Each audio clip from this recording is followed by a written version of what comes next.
दोस्तों, क्या आप जानते हैं कि भारत की वो कौन सी जगह है जिसे गेटवे ऑफ नॉर्थ ईस्ट कहा जाता है। ये शहर अपने चाय के बागानों और खूबसूरत वादियों के लिए प्रसिद्ध है। आज से करीब 250 साल पहले अंग्रेजों ने इस शहर को बसाने की शुरुआत की थी।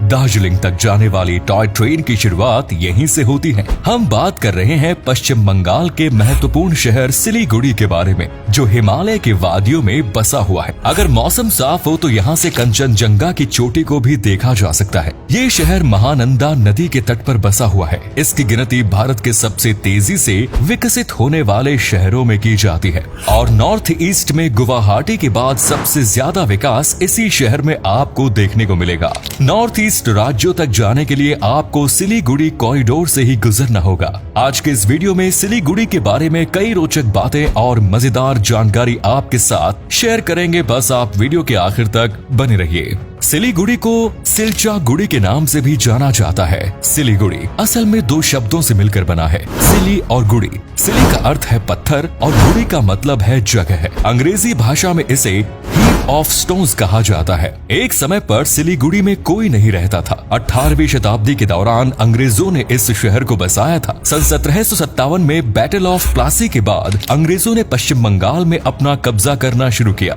और कुछ सालों बाद कोलकाता को भारत की राजधानी घोषित कर दिया। कोलकाता में गर्मियों के मौसम में काफी अधिक गर्मी पड़ती है और इसीलिए कुछ महीनों के लिए ब्रिटिशर्स दार्जिलिंग रहने के लिए चले जाते थे। दार्जिलिंग तक जाने के लिए अंग्रेजों ने एक टॉय ट्रेन का निर्माण कराया, जिसकी शुरुआत सिलीगुड़ी से ही होती है। धीरे धीरे सिलीगुड़ी में लोगों ने रहना और बसना शुरू किया और आज इसकी गिनती पश्चिम बंगाल सहित भारत के सबसे प्रमुख राज्यों में की जाती है। सन 1879 से 1881 के बीच अंग्रेजों ने सिलीगुड़ी से दार्जिलिंग तक की टॉय ट्रेन चलाने की शुरुआत की। इसे हिमालयन रेलवेज भी कहा जाता है और यूनेस्को ने इसे विश्व ऐतिहासिक धरोहर का दर्जा भी दिया। अगर आप कभी सिलीगुड़ी या दार्जिलिंग जाएं तो लाइफ में एक बार इस टॉय ट्रेन की सैर अवश्य करें। सिलीगुड़ी की कुल जनसंख्या 11 लाख के आसपास है और इसका क्षेत्रफल 835 वर्ग किलोमीटर है। आबादी और एरिया दोनों ही लिहाज से ये पश्चिम बंगाल का तीसरा सबसे बड़ा और प्रमुख शहर माना जाता है। सिलीगुड़ी में सबसे अधिक बंगाली भाषा का प्रयोग किया जाता है। हालांकि इसके अलावा नेपाली, भोजपुरी, अंग्रेजी सहित अन्य कई भाषाओं का इस्तेमाल करते लोग नजर आ जाएंगे, क्योंकि आसपास के कई राज्यों के लोग सिलीगुड़ी में आकर बसने लगे हैं। सिलीगुड़ी भौगोलिक दृष्टि से भारत के नक्शे में एक महत्वपूर्ण स्थान रखता है। इसकी अंतर्राष्ट्रीय सीमाएं नेपाल, भूटान और बांग्लादेश के साथ मिलती है। साथ ही ये नॉर्थ ईस्ट तक जाने के लिए एक ही रास्ता है। अंतर्राष्ट्रीय सीमाएं होने के कारण यहाँ पर जगह जगह आपको कई आर्मी कैंप भी बने हुए नजर आ जाएंगे। चारों तरफ पहाड़, साफ नीले पानी की नदियां, हरे भरे जंगल इस जगह की सुंदरता में चार चांद लगाने का काम करते हैं। सिलीगुड़ी में सबसे अधिक हिंदू धर्म के लोग रहते हैं। साल 2011 की जनगणना के अनुसार यहाँ रहने वाले लोगों में 92% लोग हिंदू हैं, तो वही करीब 5% लोग इस्लाम धर्म को मानने वाले हैं। इसके अलावा ईसाई, बौद्ध, जैन और सिख समुदाय के लोग भी सिलीगुड़ी में रहते हैं। सिलीगुड़ी को चिकन नेक के नाम से भी जाना जाता है। आज के समय में सिलीगुड़ी का लिटरेसी रेट 78% है। यहाँ कई बड़े बड़े इंस्टीट्यूट्स, कॉलेज और यूनिवर्सिटीज की स्थापना की जा रही है। साथ ही कई बड़े प्राइवेट और पब्लिक स्कूल भी यहाँ खुल गए हैं।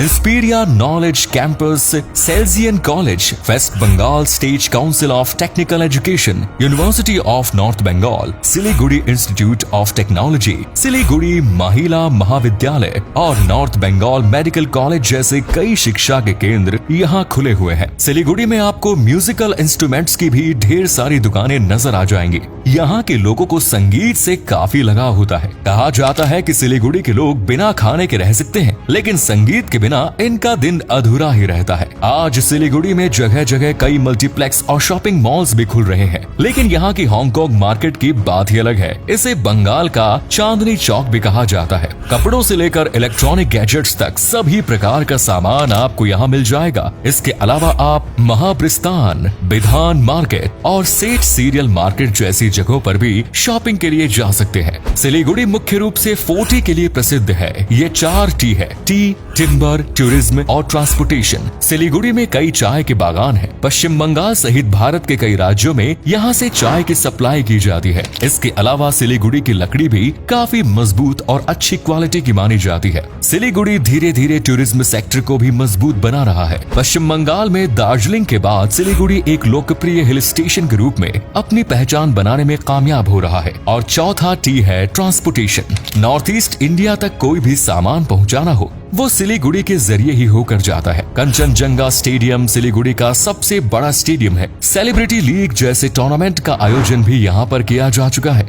फुटबॉल और क्रिकेट सहित अन्य कई खेलों का आयोजन इस स्टेडियम में किया जाता है। सिलीगुड़ी में आज भी कई शानदार क्लब्स आपको देखने को मिल जाएंगे, जिनमें cine club, automobile club, sky watchers association और एस्ट्रोनॉमी क्लब शामिल है। सिलीगुड़ी में साल भर कई प्रकार के त्योहार और फेस्टिवल्स का आयोजन किया जाता है। दुर्गा पूजा के समय पूरे शहर में एक अलग ही रौनक देखने को मिलती है। बंगाली न्यू ईयर के दौरान बैसाखी मेले का आयोजन धूमधाम से किया जाता है। होस्तो शिल्पो मेले में हैंडीक्राफ्ट के सामान की शॉपिंग आप कर सकते हैं। लेक्सपो फेयर भी यहाँ का एक प्रमुख फेयर है और हर साल नॉर्थ बंगाल फ्लावर फेस्टिवल का आयोजन भी सिलीगुड़ी में ही किया जाता है।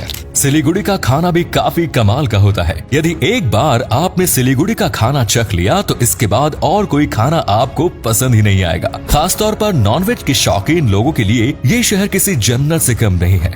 आप यहाँ पोटोला डोरमा, भापा आइलिश, चीतल मुइथा, चीतल कालिया जैसी नॉनवेज डिश का आनंद ले सकते हैं। वहीं वेजिटेरियन लोगों के लिए यहाँ momos, thukpa, north Indian, Bengali sweets जैसे कई ऑप्शंस मौजूद हैं। घूमने के लिहाज से भी सिलीगुड़ी एक बेहद ही शानदार जगह है। सालुगुरु मोनेस्ट्री बौद्ध धर्म के अनुयायियों के लिए एक प्रमुख आस्था का केंद्र है। यहाँ पर बना 100 फीट स्तूप अन्य धर्म के पर्यटकों को भी अपनी ओर आकर्षित करता है। बंगाल सफारी पार्क में आप जंगल सफारी का आनंद ले सकते हैं। ये पार्क कुल 700 एकड़ एरिया में फैला हुआ है। महानंदा वाइल्ड लाइफ सेंचुरी में भी आपको कई प्रकार के जंगली जानवर और पक्षी देखने को मिल जाएंगे। इसके अलावा चिलापाता फॉरेस्ट भी आप एक बार जरूर विजिट करें। यहाँ जाकर आपको ऐसा लगेगा मानो आप वास्तव में प्रकृति के कितने नजदीक आ गए हैं। ये जंगल जलपद्रा नेशनल पार्क और बुक्सा टाइगर रिजर्व के बीच में लोकेटेड है। सिलीगुड़ी गए और यहाँ के चाय के बागान देखने ना गए तो फिर आपकी यात्रा अधूरी ही मानी जाएगी। सिपोई धूरा टी गार्डन घूमने के लिए एक बेहतरीन जगह है। यहाँ पर आप ऑथेंटिक टी का स्वाद ले सकते हैं। चाय के बागानों तक आप ट्रैकिंग के जरिए जा सकते हैं। यहाँ पर मौजूद गाइड और काम करने वाले लोग आपको चाय की खेती के बारे में बारीकी से समझाएंगे। सिलीगुड़ी में कई प्रमुख मंदिर भी बने हुए हैं, जैसे इस्कॉन टेम्पल, लोकनाथ बाबा मंदिर, सिवोक काली मंदिर आदि। अगर आप बच्चों के साथ सिलीगुड़ी घूमने गए हैं तो 7 kingdom, Madhuban park, Sumendu lake और दूधिया जैसी जगह भी विजिट कर सकते हैं। नॉर्थ बंगाल साइंस सेंटर भी देखने लायक जगह है। सिलीगुड़ी के आसपास आप दार्जिलिंग, गंगटोक, कालिम्पोंग, मिरिक और कुर्सियोंग जैसे कई अन्य हिल स्टेशन देख सकते हैं। सिलीगुड़ी की ट्रिप के साथ कुछ दिन का समय निकालकर आप इन जगहों की खूबसूरती का दीदार कर सकते हैं। सिलीगुड़ी तक पहुंचने का सबसे अच्छा साधन हवाई मार्ग और रेल मार्ग है। अगर आप ट्रेन से आते हैं तो न्यू जलपाईगुड़ी रेलवे स्टेशन आए। सिलीगुड़ी सिटी सेंटर से ही कुछ किलोमीटर की दूरी पर स्थित है। सिलीगुड़ी रेलवे स्टेशन की सीधी टिकट भी आपको भारत के कुछ शहरों से मिल जाएगी। अगर आप हवाई मार्ग के जरिए सिलीगुड़ी आना चाहते हैं तो बागडोगरा एयरपोर्ट यहाँ का सबसे प्रमुख एयरपोर्ट है, जो भारत के सभी राज्यों और शहरों से कनेक्टेड है। तो दोस्तों, ये थी सिलीगुड़ी के बारे में पूरी जानकारी। उम्मीद करते हैं कि ये वीडियो पसंद आई होगी। अगर हाँ तो वीडियो को लाइक और शेयर अवश्य करें। अगर आप कभी सिलीगुड़ी गए हैं तो ये शहर आपको कैसा लगा, अपना एक्सपीरियंस हमारे साथ शेयर जरूर करें। आज के लिए इतना ही, फिर मिलेंगे नई वीडियो में। धन्यवाद।